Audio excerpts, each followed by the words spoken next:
Da da da da da da da da da da da da da da da.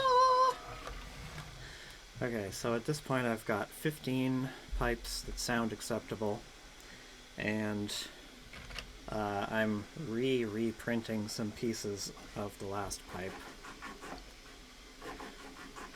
So the next step is to glue everything together. And after gluing, you can still make some adjustments, but it's a little more difficult. So I'll do the biggest piece for the camera. Basically, each of the joints has an outer part and an inner part that slot together, and you want to align the seams at the back of the pipe where they're not visible to the audience. They're not visible from the front very easily.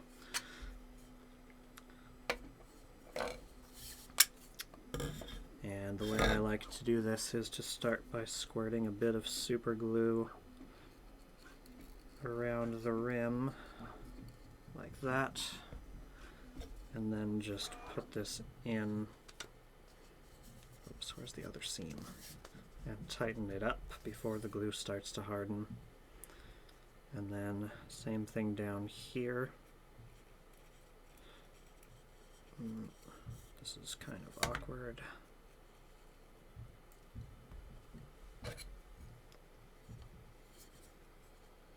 Align the seams, and then the foot to mouth joint needs to be done not quite all the way around, and it's important to not get any glue in the groove that the labium slides in, because you're probably going to want to continue being able to slide it. And then once those are done, it can just go in the manifold as a stand while it dries. And once these are all glued, I'll leave them to dry in front of a fan to minimize the possibility of any of that super glue frost forming,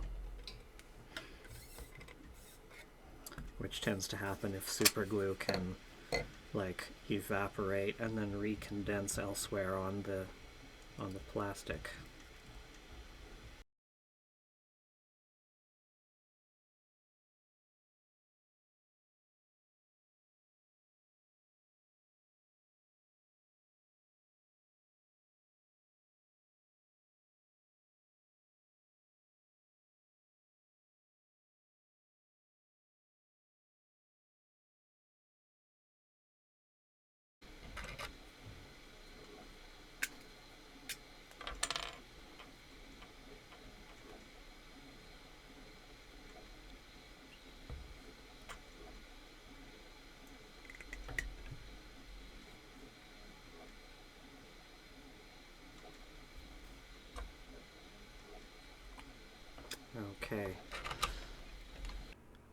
Okay, now the glue has dried, and the next step is to apply the seals at the top and bottom of the pipe.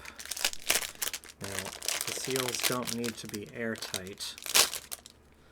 They just need to be airtight enough that air leakage won't affect the sound and won't run you out of breath as the player.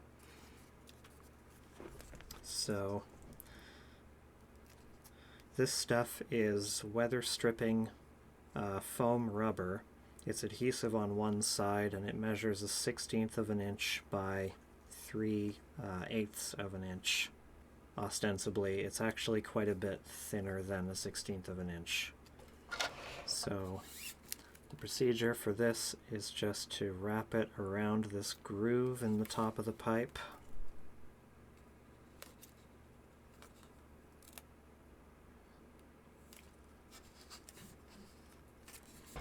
And then cut it at the loop point.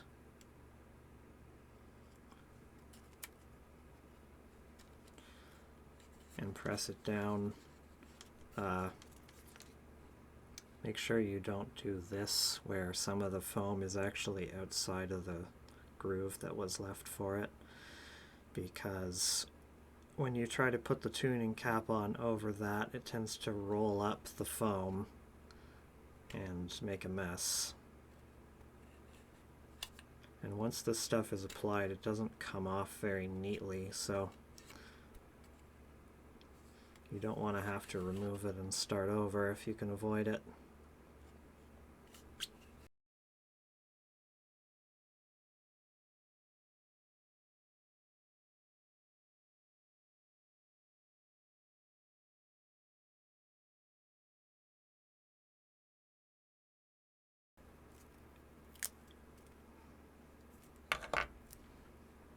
Okay, next step is to do the same thing on the other end of the pipe, and this seal is going to be for the toe board.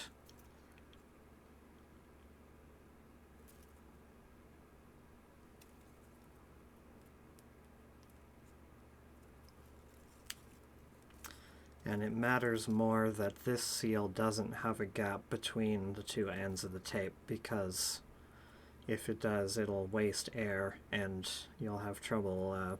It'll be harder to play because you'll be losing breath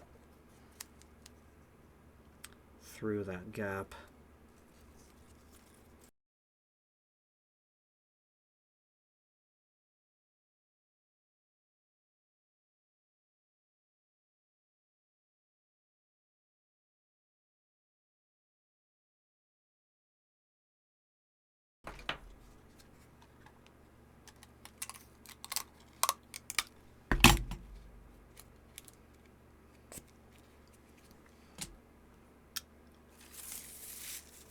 Alright, so that used up 1.76 meters, or 5.87 feet of foam, if anyone's wondering.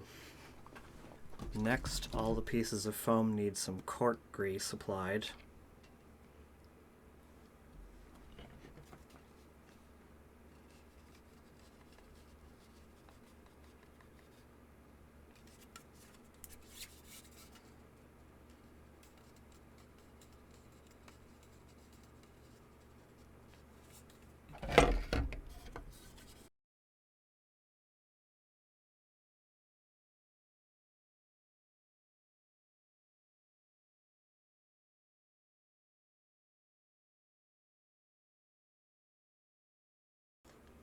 This stuff is a bit springy and it does tend to want to unroll after it's first applied, but after it's been applied for hours or days, it becomes really difficult to remove.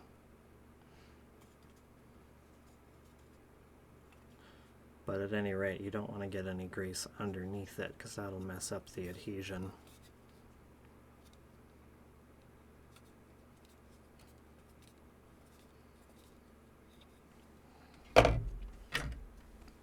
Okay.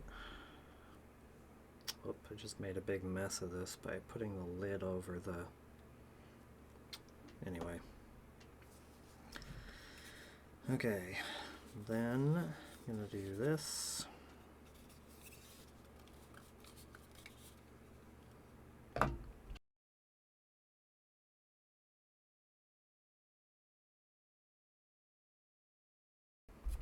this one is problematic. See how it's not sitting flat?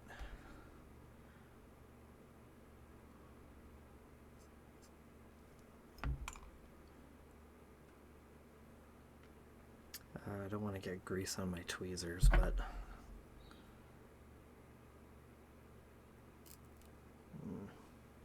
I think I'm going to have to clean this one off with alcohol and restart, because it just got a bit too messed up.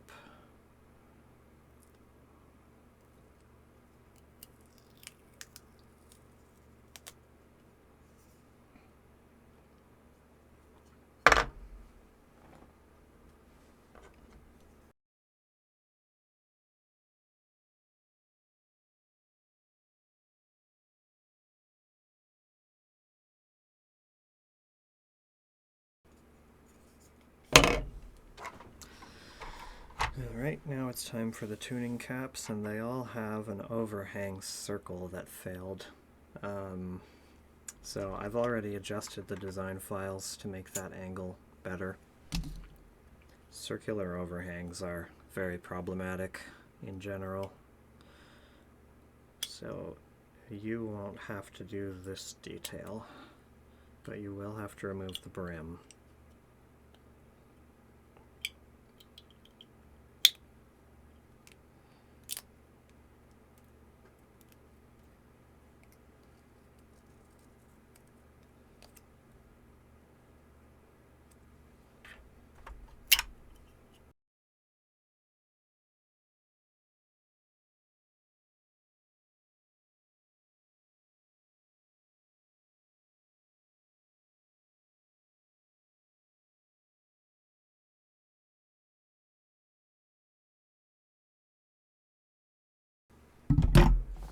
Okay, next the tuning caps go on the top seals.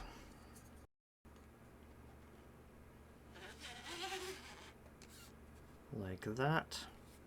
Now the pipe can be tuned.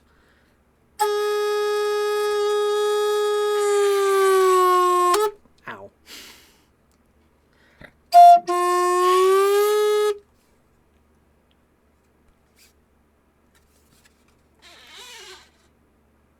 I think it needs a bit more grease than that, though. There's also this other brand of cork grease, which is a lot softer, and I've found that it works quite well for the caps because it lets them slide a little bit more easily than they do with the sort of fancier brand cork grease, which is more solid at room temperature. And that makes the handle work better. The reason there's a handle is that grabbing the edge and pulling on it is ergonomically problematic. If you spend a while doing that, it'll start hurting your hand.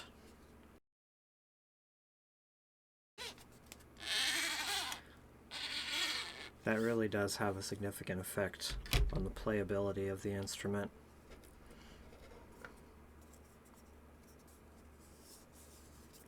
I mean, when you're playing, you don't adjust these, but you want to be able to adjust several of them reasonably fast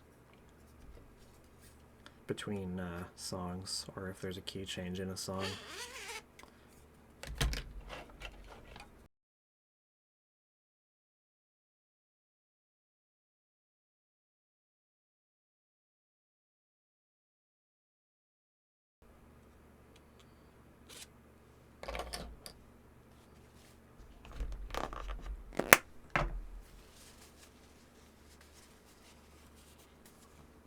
They look like cigarettes.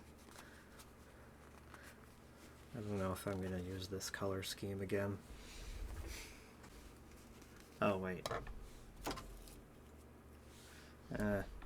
Add slightly to my length estimate from earlier. Okay, pick your favorite organic solvent. If you need to clean the grease off one of these to reapply the tape.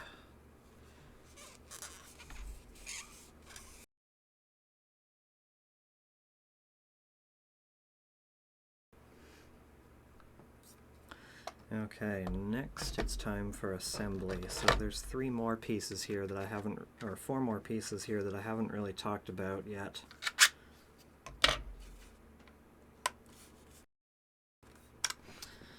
This is called the mouthpiece.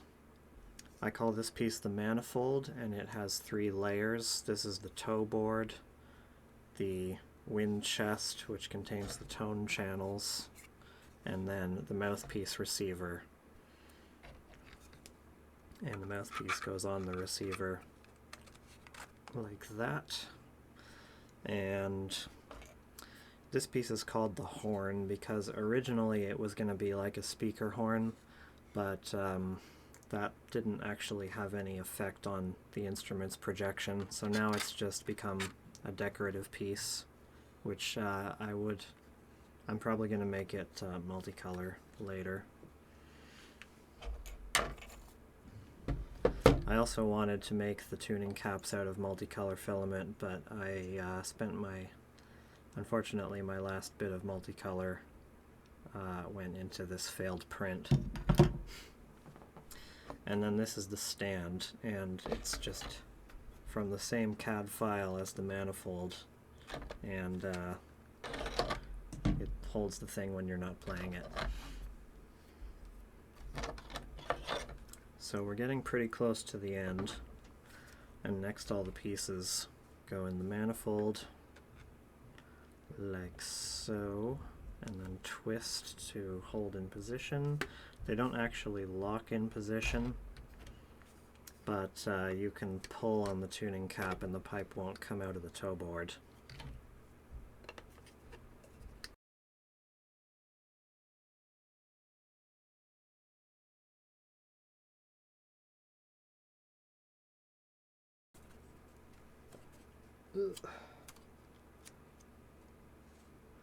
That one fits tighter than the others, I'm not sure why.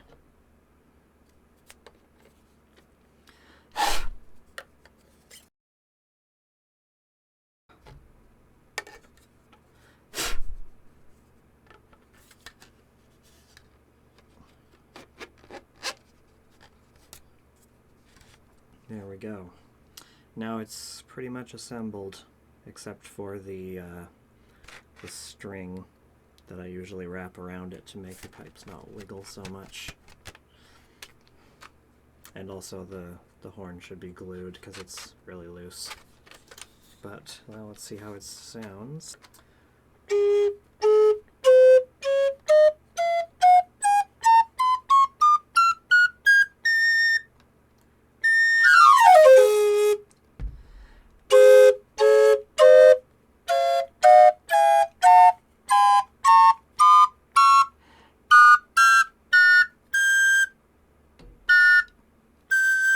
Okay, and then the last thing that needs to be done is binding it with some string and then tuning it, but for the tuning I'm going to have to wait for my friend in the next room to wake up.